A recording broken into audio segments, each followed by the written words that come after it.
Novak Djokovic has shocked the tennis world by announcing his departure from the Professional Tennis Players Association, PTPA, a group that he helped establish along with Vasek Pospisil to give professional players more influence in the governance of the sport. Djokovic made the announcement on social media earlier this week, explaining that his values and personal approach no longer aligned with the organization's current direction. What a huge blow this is for the PTPA. Imagine you're sailing along with the GOAT at the helm of your organization, and then he's suddenly out. It makes us wonder if the PTPA can remain viable going forward. Apparently, Nole and the PTPA hadn't seen eye to eye for a while. And maybe, and we're speculating here, he just wanted to stop playing the villain in this particular context as he plays out the last of his brilliant career.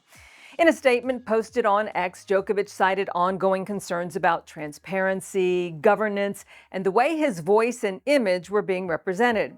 He said he was proud of the original vision to provide players with a stronger, independent voice, but he says the PTPA has diverged from that course.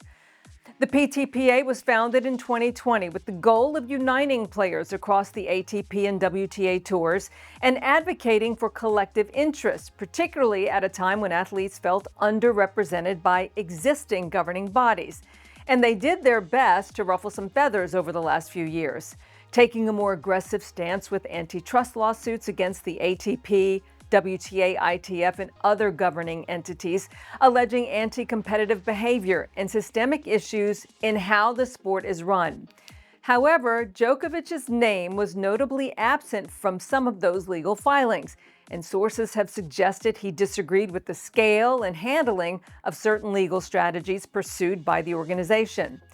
In explaining his exit, Djokovic made it clear that his focus would now shift fully to his tennis, his family, and other ways of contributing to the sport that reflects his personal principles and integrity.